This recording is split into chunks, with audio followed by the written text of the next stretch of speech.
That's just like the one that my mum had. Although, is that a little bit more brown? Maybe. Yeah, hers was a bit more maroon. It's excellent. It's a Volvo 240 DL. I was just about to say, what's that rattling in here? But no. It's the Volvo humming along. Listen to that. It's like a little bumblebee.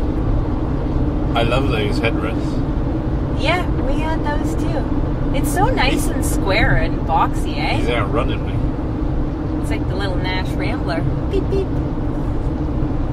Cool. Anyway, we've been to Hart Lake today. Yeah, and it's more excellent than I remember. And we've discovered that it's in the region of Brampton. Yes. We were having a debate and then it was actually on the sign. Which yes. makes sense. Jamie was smart enough to say, look for a bus.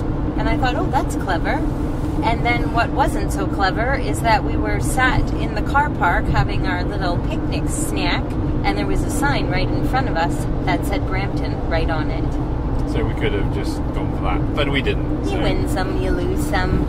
All fine. So we went to Hart Lake with one or two intentions, but one of the main intentions was to find a purple mushroom. Purple wood bluets? I believe so, and we didn't. It's so dry. Yeah, it's weird. It's weirdly dry, in fact. The whole little creek was dry as a bone, wasn't it? Yeah. There's a little river that runs between one lake and another, and it was dry, which I've never seen. Not that I've been loads of times, but I've definitely been there when it's been a flowing torrent. Nothing. But the Greater Toronto Conservation Authority have done a bit of trail work, and I think we both agreed they've done a good job of opening up some new trails or rebuilding some old trails. I would say even better than good. I would say they did a superb job. Nice and flowy, you said as well. I would say. I mean, it's been a little while for me since I've done anything flowy that I would use that describing word. But sorry, today, the guy in the Volvo, his shirt is the same age as his car. And he had a great mustache too, and haircut. Anyway, all around, he was cool. So yeah, flowy trails. They built them properly. They used the land well. The only disappointing thing for me was there's a bit more litter than I like on my trails. I did notice them too. I don't understand why you go to Tim Hortons, buy a coffee, go in the woods, and then throw your cup into the undergrowth. I saw whole packed paper bags stuffed and then ditched. I don't understand the logic, what's going on in your brain. I don't. Anyway. Never mind. Trash-free trails, I say, and I'm going to keep tagging Tim Hortons. So what I do is every time I see one, I take a picture and then tag it in their social media, which really annoys them. So. Do you really? Yeah. I didn't even know that. I'm always up to some. You are always vigilante up to mission. Something. I tag it with comments like "Thanks, Tim Hortons." How polite are you? I've given them the opportunity to fund some litter picking. Good job. And they have yet to come back to me. So. Well, I bet you one of these days they will. Based and on knowing you. Based on our small number of listeners, I guess we're not going to take over the world yet. But when we get to more listeners, let's start lobbying Tim Hortons and Starbucks to pick up their litter. Yes. That's my little rant. Anyway, we went to Hart Lake, and as I would normally say, there are a fair amount of green trails. There are a good amount of blue trails and one or two blacks, and it's fairly easy. Like all the blues, you can easily get off of the blue onto some greens, and it's clear where you need to go. Well built. You can trust the trails. There's nothing particularly scary. the odd narrow bit, but it's a good place to go and ride, I think. I would agree. Definitely. It's such a mix as well, isn't it? You're by the lake, then you can be by the little river when it's flowing. You can be in pine trees, then there's like a meadowland with apple trees and pear trees. Well, there's no shortage of apple trees in there, let me tell you. Wowzers, at this time of year, you are rolling over them and smelling them and seeing them left, right, and center, which makes me quite content.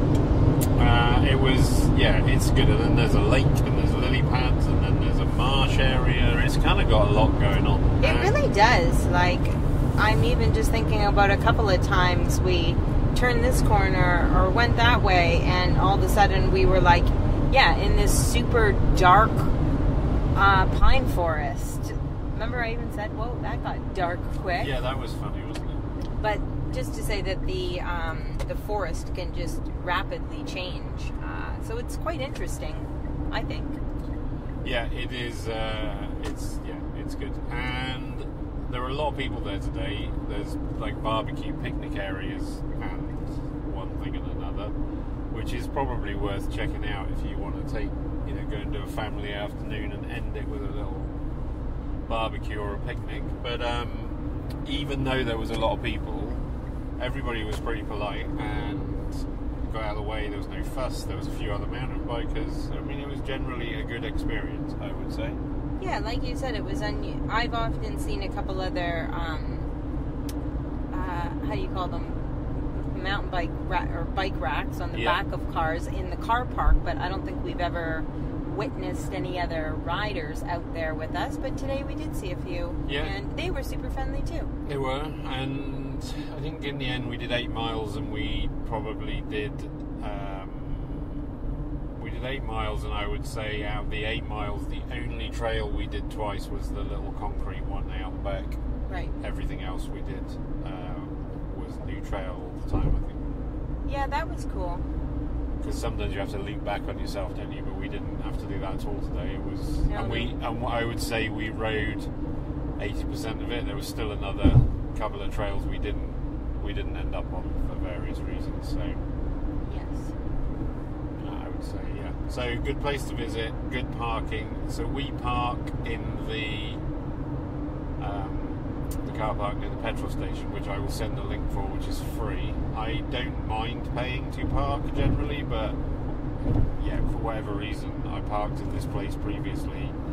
It's just easier to get in and out of, and it's a bit quieter. It is a little bit quieter, just a small car park.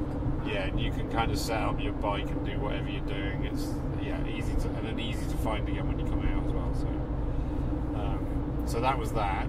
And you get to go under a cool little underpass tunnel, which be careful turning in and out of. There's a sharp bend right after it, and people do come whipping around the corner. There was a very enthusiastic teenager coming the other way on his mountain bike. Who? What did you say? I'm not sure if he knew how to. I don't think he knew how his brake. I don't know what he did, but he went for his brakes, and then I saw him kind of, his front dipped and his back wheel went up in the air as he nearly went over the bars, and then he nearly careered into you, I think, after that. So well, they were nice enough. He was generally having a bad time. And I did say I also had to take some responsibility, as I was in La La Land looking for mushrooms, not paying full attention to the corner that I just warned everyone else of.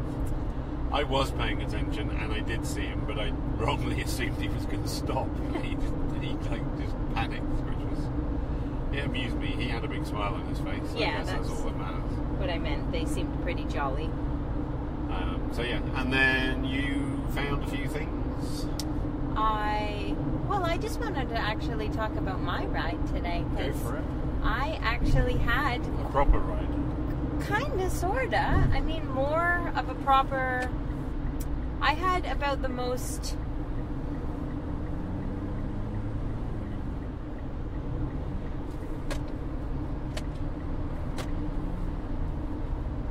No, it's okay.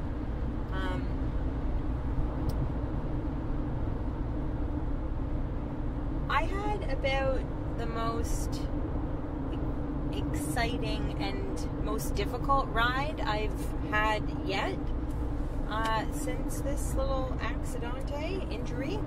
I totally lost everything. Because of that incident. Yeah.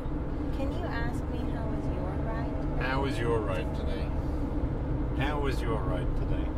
My ride was quite good today. It was probably my best one yet since my injury. I would say. And I knew it was going to be a bit harder, or there were going to be more blues today than normal, but I didn't say too much because I didn't want you to fret about it. Jamie's sneaky like that, but not sneaky in a bad way. Sneaky in a very good and smart way, and has always been this way with me.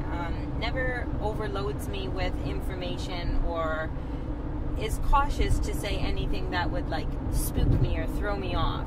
He just trusts, like he observes where I'm at and makes a decision and would never take me on anything too difficult for where I'm at. And so without my even knowing, he was pushing me a little today. And it was excellent. Yeah, I don't think I've been on any blue trails yet since this. And it felt really good today. It's like the donkey and the carrot. The carrot is the mushrooms. So you lured me out. The trail. But yeah, the other reason for making that half decision is that with Heart Lake, if you get in over your head, you can walk 20 metres and you're then on a trail that you will be able to ride. So you're pretty safe generally, I would say.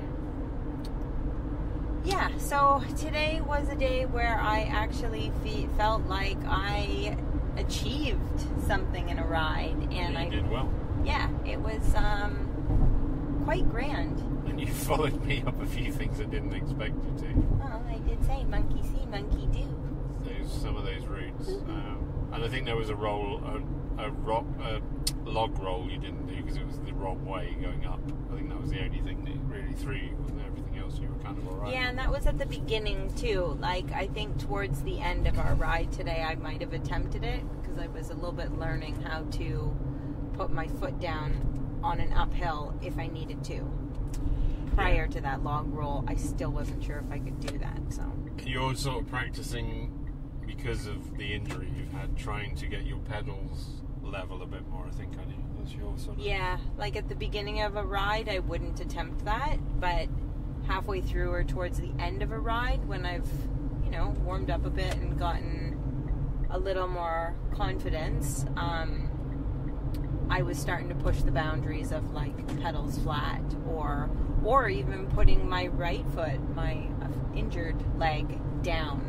Because I'm doing every downhill at the moment. I am left foot down and kind of all my weight on that and just like protecting my other leg really.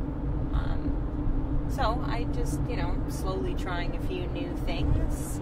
Yeah, I think you're doing well. I think you did well today, and I think hopefully as your physio progresses and you get the boot off and, one thing and another, you'll be able to do a bit more. I think unlike a lot of things, I mean, I know the weight bearing is the trendy term, but I think it's not so much about the mobility for the riding, it's about being able to stand your body weight on your leg, isn't it? And then you can start to get your pedals level and put your body weight where you want to put it, rather than being a bit off.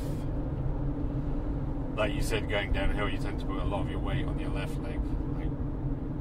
Yes. I guess the next step is as you're able to put more weight on it, then you'll start to bring your pedals to level. Yeah, I think I'm still going to be, even though I get to be rid of the boot as of tomorrow, I still wouldn't, I don't know, but I wouldn't doubt if I'm going to be still putting the boot back on to ride for the next little bit. Well, I think looking after it is important. Yeah. I mean, just because the pedal moves and rotates, right? If my foot wasn't in the right place, if the pedal's under my heel, it's okay. But if the pedal my foot should slip or slide and the pedal went under my toe and cranked it back up again, I could be in a lot of trouble. Yeah. So, I would say that doesn't need to be on there. Fair enough. But, so what mushrooms did you lure me to Purple Purple Heart Lake. Purple Heart Lake? Isn't Purple Heart what you get for, like, saving people in the battlefield or something? I don't know. What lake did you lure me so to it's today? Heart Lake is the area. I'll put the link in. We found these purple mushrooms there last year, same sort of time. But as we said, because the river's dry, I think it's been much drier. There's been a lot less rain. So I just wonder if it's quite the right environment for them. I knew there were elm oysters because we'd found those previously. But when I say I know there's elm oysters, I know there's one tree where two grow, and guess what? There was one tree with two on it. The same tree you Same thought. tree, yeah. And you had just said it, and boom, there they were.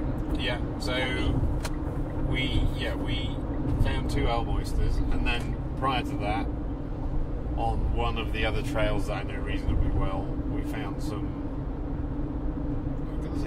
older oysters, but we didn't, did we? There was something else. No, they were something else that you need to still get to the bottom of that. Tasted foul. Tasted, delicious. you said bitter, but had a pleasant smell. They were a shelf-like polypore of some sort. So, it was yesterday I found we found the other oysters. So we found two elm oysters that we're going to eat later. No sign of any purple mushrooms, and in fact, where all the mushrooms were in the wooded area, which is on the top of the hill, there were no mushrooms, were there? No, but I think that you're right, that it's just been too darn dry. So, we'll try it. We might try again or find ourselves there in another week or two. We'll see. And Jessica's on a mission for apples, because I think you have a plan to... Well, they are just so delicious. I mean, we have maybe had a bad couple of rounds of supermarket apples.